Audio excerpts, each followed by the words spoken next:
So that's them lying down looking up at the rafters. Hayward liked to tell about his parents. They had died when he was 7, so he still remembers them. Sometimes Charlotte closed her eyes and tried to bring back a memory, any memory. She could almost see a face, but since she'd never seen any portraits of her parents, she only imagined what they looked like. All she really remembered was being held tightly in someone's lap and images of horses. Amelia, do you have a question right now? I saw your hand was up. No? Okay, I'll turn the, sorry, everyone's muted. And I will turn the chat on so you can chat with me if you need to say something. Just turn it around real quick, let's see. So I know some people might need to say, okay, it's on with me. So if you need to ask me something, you can turn in the chat. No, hey, I don't remember. Tell me about yours again. But before he could answer, they heard the old porch bell ring, one clang. There was a pause. Oh, Samuel's coming back. Then it rang 2 clangs, another pause, then 3 clangs. Charlotte and Hayward sat up and stared at each other. That was the signal for all the boys to line up by the front steps. It meant that one of the families that visited the orphanage today wanted a closer look at one of the boys. It meant someone would be adopted. Okay, chapter 2. We're gonna finish chapter 2 and then we'll be done. Charlotte watched from the stable as Mr. Milshark walked up and down in front of the line of boys, beaming, kind of means like smilingly big, beaming. The prospective parents followed him. Now and then they stopped to say a few words to one of the boys, but usually just to the younger ones. Charlotte had stopped lining up a long time ago. She was never considered for adoption anyway. People wanted boys to help with their farms or a son to carry on the family name. Or they wanted someone young and cute. Once, when Charlotte had been as cute as they come, a couple came through the kitchen with Mr. Milshark. The wife saw Charlotte standing on a stool washing dishes. Oh, I had been hoping for a girl, but they said there were only boys here, said the woman. She smiled at Charlotte with warm, come home with me eyes. With as much politeness as Charlotte could muster, she said, yes, ma'am, it's boys, except me. And she smiled back at the woman. The woman walked over to her and took her soapy little hand. For an instant, Charlotte hoped beyond hope. But Miss Boyle marched over and scooped Charlotte into her arms. This here's my niece, just helping out in the kitchen. She ain't for adopting. Come on, Charlotte. Before Charlotte could say a word, Miss Boyle carried her out the back door and took her to the garden to pick beans. After that, Miss Boyle hid her in the potato bin each time people came through, for fear of losing her kitchen maid. Charlotte remembered the dark, crowded bin and lying on the lumpy potatoes. She would hear Mr. Milshark saying, and this is our kitchen where Miss Boyle prepares our meals.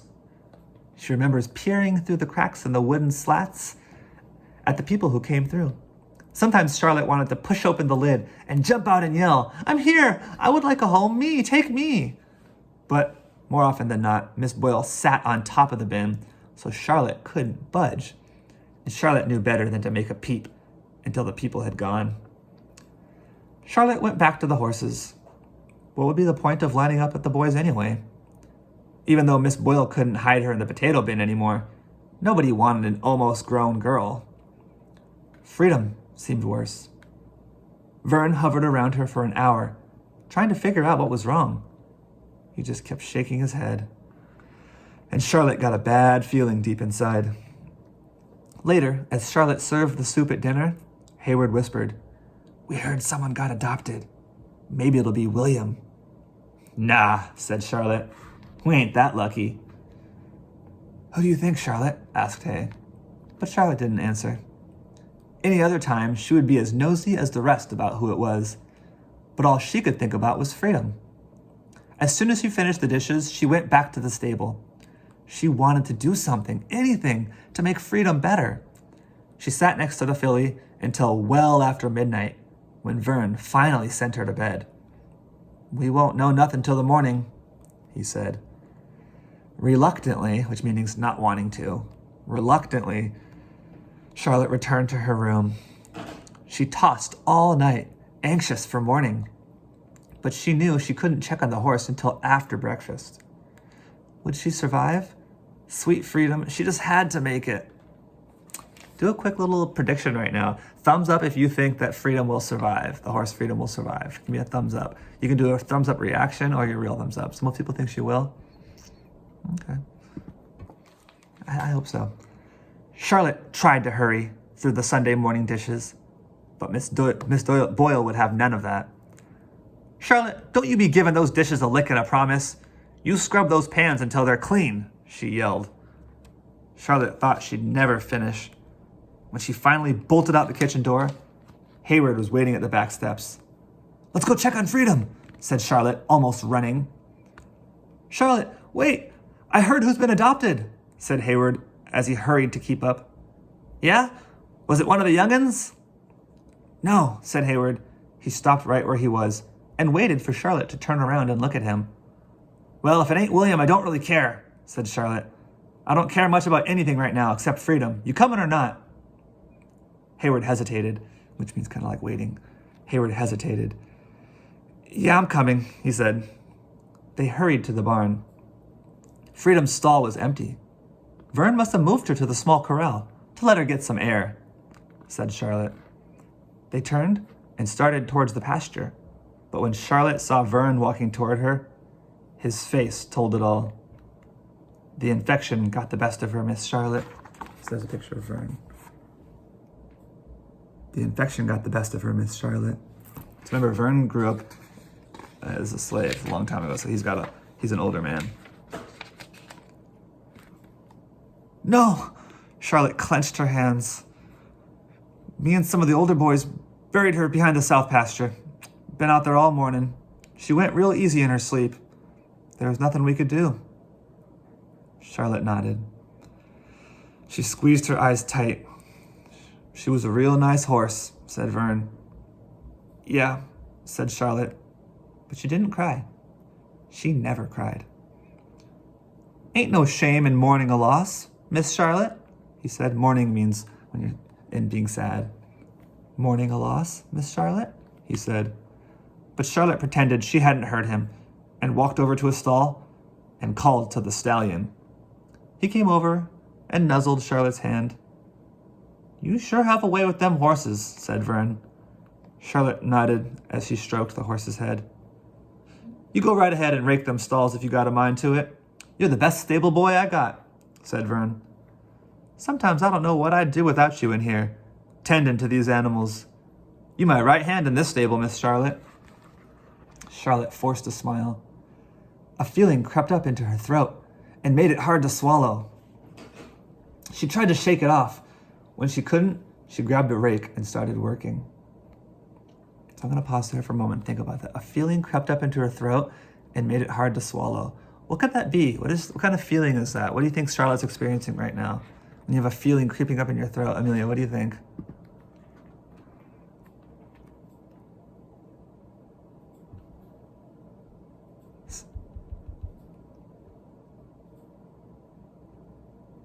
A lot of sadness, yeah.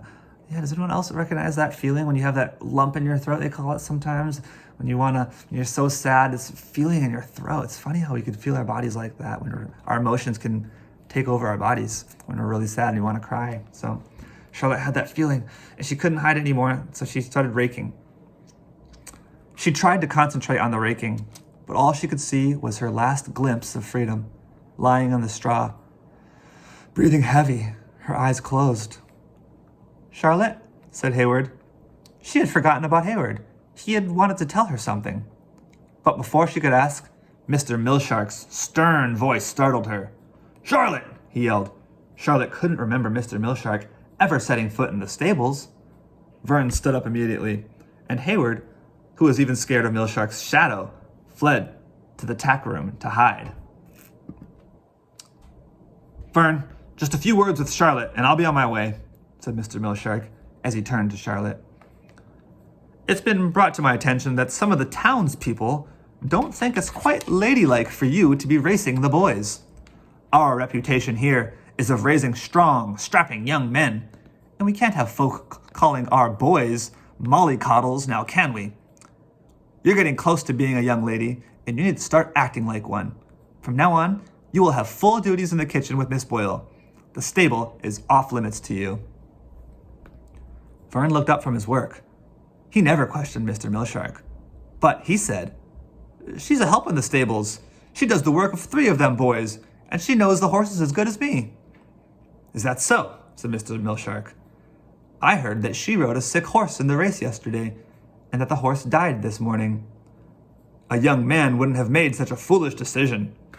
She'll stay in the kitchen where she belongs." Mr. Milshark turned and left. Charlotte looked at Vern. "He's got a cold heart, Miss Charlotte, and you know you had nothing to do with Freedom dying. I'm real sorry. Maybe he'll change his notion." Charlotte couldn't speak. She ran from the stables. She ran hard, without stopping, toward the tree line behind the pasture. She hated this place. Mr. Milshark would never, ever change his mind. Hayward called after her. "Charlotte, wait!" She slumped against a tree and bent over to catch her breath. Hayward caught up to her. "Charlotte, you all right?" "I don't know, hey. Stinking old Milshark. I can't think of nothing worse than not working with the horses. I can't wait to leave this place. Whoever got adopted is lucky not to have to look at Milshark's face ever again." "I've been trying to tell you, Charlotte." Hayward looked down at the ground and drew a circle in the dirt with his boot. He didn't say anything, just kept looking at the dirt. "Hayward, what's got into you?" "It ain't William who got adopted. Well, you see, it was me. It's a family from Nashua. Name is Clark. Their boy died, so they came here to get one to take his place, and that's me. I met him this morning, and the lady kept patting me on the head, and the man kept calling me me son. I guess they don't mind about my ears." Charlotte stared at Hayward like he was talking crazy talk. Surely it couldn't be true. Why, Hayward was 10. He could leave now. They had plans. He couldn't leave now. They had plans. She took a deep breath and felt her stomach do a flip-flop. A voice came out of her mouth, but it sounded strange and shaky. "That's real nice, hey?" "I asked them if they wanted a girl too, but I guess they don't." Charlotte looked out over the pasture and nodded her head, as if Hay were telling her some everyday news. Well then, when are you leaving?" she asked. "Tomorrow morning." Charlotte nodded again. Tomorrow was Monday. They always helped Vern soap the bridles on Monday. Of course, they could still change their minds. "Do you think they'll change their minds, Charlotte?" Charlotte looked at his worried face. Getting adopted was what every boy lived for. Even Charlotte had those dreams. Dreams of a home, dreams of a family. At least Hayward would be in a better place than the orphanage. She shook her head and reassured him. "Nah." She reached out and ruffled his hair. "You're just what they want, kid." Charlotte sat down under the maple. She felt like someone had sucked the wind from her. Her hands shook. She sat on them to keep them still. Hayward sat down next to her. "I'll write you, Charlotte. Then you'll be the only one here that gets letters." She looked at Hayward. His ears stuck out hard from under his cap. Charlotte closed her eyes. She realized that she had been hoping for something for a long time. She'd been hoping Hayward's ears would keep him at the orphanage forever. "Charlotte?" She opened her eyes and said calmly, "I'm leaving too." Hayward looked at her like she'd lost her mind. "You can't. You're not old enough. The last boy that ran off got caught and owed the overseer 2 more years past 16. Charlotte felt a determined anger welling up in her. Okay, one more page and then we'll be done for today.